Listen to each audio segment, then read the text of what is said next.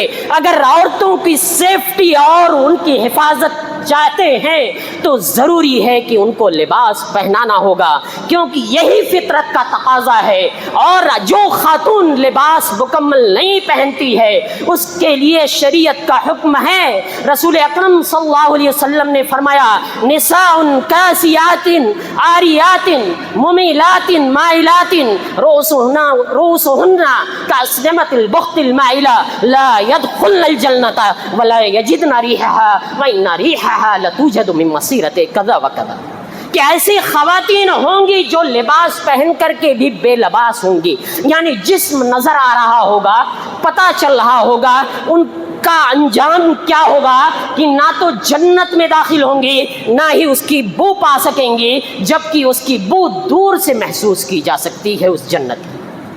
لہذا پردے کا اہتمام ضروری ہے، پردے کی حفاظت ضروری ہے. ان خواتین کے لیے رسول اکرم صلی اللہ علیہ وسلم نے تو یہاں تک تعلیم دی علیکن بحافات الطرق، جی جب راستہ چلو تو راستے کے کنارے ہو کر کے چلو تاکہ مردوں سے اختلاط نہ ہو جائے. لیکن کو ایجوکیشن کے نام پر ہم نے بچوں اور بچیوں کو ایک اسکول میں ڈال دیا، اور ساتھ میں اسی اسکول کے اندر بلوغت سے پہلے بچوں کو، ان کی عقل پختہ ہونے سے پہلے بچوں کو سیکس ایجوکیشن کے نام پر ایک خطرناک ہتھیار پر ان کے ہاتھوں میں تھما دیا گیا، جس کا نتیجہ ہوا پورے معاشرے کے اندر بے حیائی عام ہو گئی. اسی کے بعد سوشل میڈیا نے اس پر جلتے کا کام کیا، جلتے پر تیل کا کام کیا، اور سوشل میڈیا پر آنے والے فاحش مواد، غلط قسم کے مواد اور غلط قسم کے ویڈیوز، غلط قسم کی تصویریں، غلط قسم کے فوٹوز،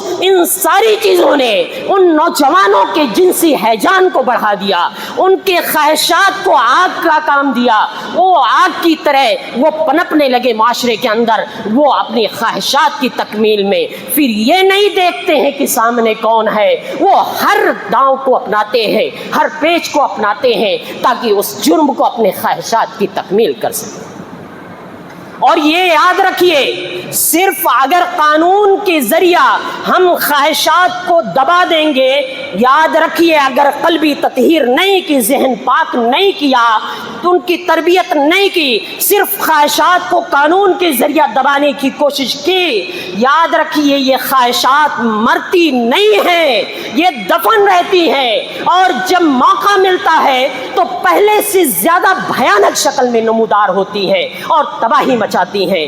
دبایا نہیں جا سکتا ہے، اصلاح کرنی ہوگی، پاکی کرنی ہوگی، بہتری لانی ہوگی، اور ساتھ میں قانون کا سہارا لے کر کے سخت قوانین کا نفاذ کرنا ہوگا جو شریعت اسلامیہ نے دیا کہ اگر کوئی زناکار مرد ہے، اگر شادی شدہ ہے تو اسے رجم کیا جائے، غیر شادی شدہ ہے تو اسے 100 کوڑے لگائے جائیں اور جلا وطن کر دیا جائے، ملک سے شہر سے باہر کر دیا جائے، بھیج دیا جائے.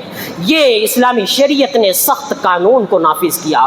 جب نربھیا کا کیس ہوا اسی شہر دلی کے اندر تو اس موقع پر لوگوں نے اسی قانون کے نفاذ کی بات کی تھی، اس وقت آواز اٹھائی تھی. یہ ایک دل کی آواز تھی، یہ فطرت کی آواز تھی کہ جن حیوانوں نے ایک خاتون کے ساتھ اتنا برا سلوک کیا ہو تو پھر ان کو سزا کیوں نہیں دی جا سکتی ہے پھانسی کی شکل میں. بلا شبہ وہ پھانسی کے سزا کے، رجم کے مستحق ہیں اور ان کو سزا دی جانی چاہیے. ہمارے معاشرے کے اندر جو یہ پورن کی ایک وبا چلی ہے اور اس کے لیے باقاعدہ فنڈ قائم کیے جاتے ہیں، ان کی سرپرستی کی جاتی ہے. ہونا یہ چاہیے تھا کہ سرکاری اور غیر سرکاری طور پر ان ویب سائٹ کو بلاک کیا جائے، ان پہ کارروائی کی جائے. لیکن ہوتا کیا ہے کہ درخت کی جڑ کاٹنے کے بجائے ان کے ڈالیوں کو کاٹ کر یہ تصور کیا جاتا ہے کہ یہ درخت ختم ہو جائے گا، یہ برائی ختم ہو جائے گی۔ ڈالیاں کاٹنے سے درخت نہیں سوکھتا ہے جب تک جڑ کو نہیں کاٹیں گے۔ لوگوں پر جرمانہ لگا کر کے یہ برائی ختم نہیں ہوگی جب تک ان فحش مواد کو وہاں سے ہٹایا نہیں جائے گا، ان کو بلاک نہیں کیا جائے گا، ان کو روکا نہیں جائے گا۔ یہ حالت ہے ہماری سوسائٹی کی، ہمارے معاشرے کی، اور لوگوں کی اخلاقیات تو یہاں تک گر چکی ہے کہ وہ رہبر، وہ رہنما جن کو ہم نے پارلیمنٹ میں، قوم کی بیٹیوں نے پارلیمنٹ میں لے جا کر کے بٹھایا، وہ پارلیمنٹ کے اندر پورن ویڈیوز دیکھتے ہوئے ملے۔ ان کی یہ حالت ہے، وہ قوم کو کیسا نظریہ دیں گے؟ وہ قوم کی بیٹیوں کے ایسے لوگ کیسے حفاظت کریں گے؟ ضروری ہے کہ لوگوں کو بیدار ہونے کی، ایسے لوگوں کو لانے کی جو معاشرے کی صحیح رہنمائی کر سکے، ورنہ ایک طرف جہاں پر بے حیائی کی وجہ سے، بے پردگی کی وجہ سے ریپ کے واقعات ہوں گے، دوسری طرف پردے پہ پابندی عائد نہیں کی جائے گی۔ ہونا تو یہ چاہیے تھا کہ پردے کو رواج دیا جاتا، پردے کو لوگوں میں نافذ کیا جاتا اور اس کی تلقین کی جاتی، لیکن اس کو نافذ کرنے کے بجائے ایک مذہب مخصوص کو ٹارگٹ کرنے کے لیے باقاعدہ نقاب پر، پردوں پر ان بچیوں کے لیے اسکولوں کو بند کر دیا جاتا ہے، صرف نقاب پہننے کی وجہ سے، پردہ اوڑھنے کی وجہ سے۔ وہ پہن کے جاتی ہیں اپنی مرضی سے تاکہ اپنے عفت و عصمت کی، اپنے عزت کی حفاظت اور رکھوالی کر سکیں، لیکن لوگوں کے نظریات اس قدر بدل چکے ہیں۔ ان نظریات کے اصلاح کی ضرورت ہے، ہمیں اور آپ کو اسے بدلنے کی ضرورت ہے۔ لازم ہے کہ ہم اس سوسائٹی کے اندر جو غلط نظریات پنپ رہے ہیں ان کا خاتمہ کریں۔ اگر ہم نے نہیں خاتمہ کیا تو یہ معاشرے کے اندر سے یہ برائی ختم ہونے والی نہیں ہے۔ معاشرے کے اندر اسی طریقے سے شراب نوشی کی لت، منشیات کی لت، یہ اتنی خطرناک لت ہے جس نے معاشرے کو برباد کر کے رکھ دیا ہے۔ آج ہمارے معاشرے کے اور سوسائٹی کے ذمہ دار لوگوں کی یہ ذمہ داری بنتی ہے کہ وہ جس بھی سوسائٹی کے ذمہ دار ہیں، جس معاشرے کے ذمہ دار ہیں، جس کالونی کے ذمہ دار ہیں، ایک باپ اپنے گھر کا ذمہ دار ہے، ایک خاتون ماں اپنے گھر کی ذمہ دار ہے، ایک شخص ایک کالونی کا ذمہ دار اپنے کالونی کا ذمہ دار ہے، ایک سوسائٹی کا ذمہ دار اپنی سوسائٹی کا ذمہ دار ہے۔ ہر ایک کو اپنی ذمہ داری ادا کرنی ہوگی اگر ہمیں اس لت اور برائی کا خاتمہ کرنا ہے، کیونکہ بہت ساری برائیاں اس شراب نوشی کی وجہ سے پیدا ہوتی ہیں۔ بلکہ حد تو یہ ہے کہ شراب نوشی نے یہ انجام پہنچا دیا کہ لوگوں نے اپنی ماؤں، اپنی بہنوں، اپنی بیٹیوں، اپنی خالاؤں، اپنی پھوپھیوں، سگے رشتے داروں کو بھی نہیں چھوڑا، شراب پینے کے بعد ان کے ساتھ بدکاری کی۔ یہ ام الخبائث ہے۔ عثمان بن عفان رضی اللہ تعالیٰ عنہ کہتے ہیں کہ شراب ام الخبائث ہے۔ ایک بہت ہی عابد و زاہد شخص تھا، عبادت گزار شخص تھا، ایک فاحشہ شخص تھی، ایک بدکار عورت تھی۔ اس نے اس شخص سے بدکاری کرنے کے لیے سوچا، اس کو کہا کہ ایک اپنے خادم کو بھیجا کہ جاؤ اسے بلا کر کے لاؤ، بلا کر، کیونکہ ہمیں ایک چیز میں اس سے گواہی لینی ہے، کیونکہ وہ عبادت گزار ہے۔ وہ شخص آیا، دروازہ اندر سے بند کر لیا، گھر کے اندر پہنچا، اسے دھمکی دی، کہا کہ 3 کاموں میں سے ایک کام کرنا ہے، یا تو میرے ساتھ بدکاری کرو، برائی کرو، یا تو شراب پیو، یا پھر یہ بچہ ہے جو ہمارے پاس موجود ہے اسے قتل کر دو۔ اس شخص نے سوچا سب سے آسان ہے، شراب پی لیتے ہیں۔ شراب پی لی، پھر گلاس خالی ہوا، دوبارہ مانگا، پھر پی، اس کے بعد پیتا رہا، پھر اس حالت کو پہنچا کہ اس نے اس عورت سے بدکاری بھی کی اور اس بچے کو قتل بھی کر دیا۔ یہ واقعہ ہمیں بتاتا ہے کہ شراب اتنی بڑی برائی ہے کہ اس سے کوئی بھی فتنہ، کوئی بھی برائی ہو سکتی ہے، وجود میں آ سکتی ہے۔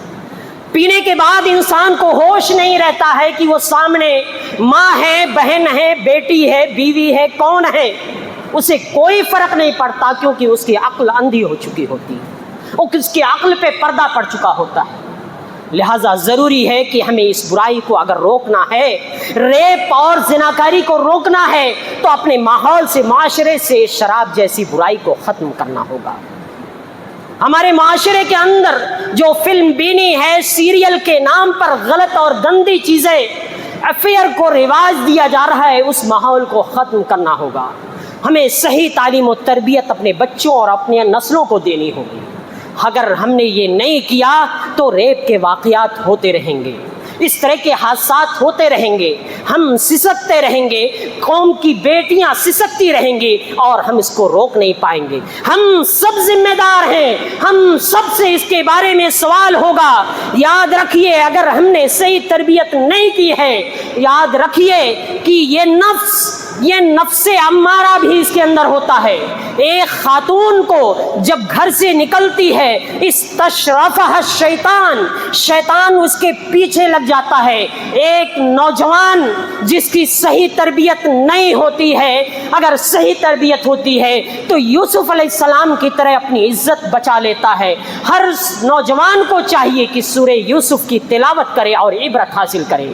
اور اگر صحیح تربیت نہیں ہوتی ہے تو ایک خاتون کو دیکھنے کے بعد اس کے اندر سے سینکڑوں کالے کتے بھونکنے شروع کر دیتے ہیں اور اس کو حاصل کرنے کے لیے ہر ممکن طریقے کو اپناتا ہے۔ اور ایسی صورت میں ہمیں اور آپ کو چاہیے کہ اپنے معاشرے سے جو نائٹ کلب کا رواج ہے، ہمارے معاشرے کے اندر جو پب کا رواج ہے، جو لیٹ نائٹ گھروں میں لڑکیوں کے آنے کا رواج اور سسٹم ہے، اس کو ختم کرنا ہوگا۔ اکثر واقعات، اکثر حادثات، اکثر ریپ کے کیسز یہ لیٹ نائٹ ہی میں ہوئے ہیں، رات ہی کے اندر ہوتے ہیں، جب وہ تنہائی میں نکلتی ہیں، اکیلے میں ہوتی ہیں، لوگوں کو تنہائی میں موقع مل جاتا ہے اور اس جرم کو انجام دیتے ہیں۔ اسی لیے شریعت نے حکم دیا ہے کہ کسی بھی عورت کو تنہا سفر کرنے کی اجازت نہیں دی۔ ہر مرد کو چاہیے کہ اپنے گھر کے خواتین کو تنہا سفر کرنے سے روکے، بلکہ ان کا ساتھ دے جہاں تک جانے کی ضرورت ہے، اور ہر اس سسٹم سے روکے جو ان کے لیے برائی اور نقصان کا باعث بنے۔ آخر میں اللہ تعالیٰ سے دعا ہے کہ الہ العالمین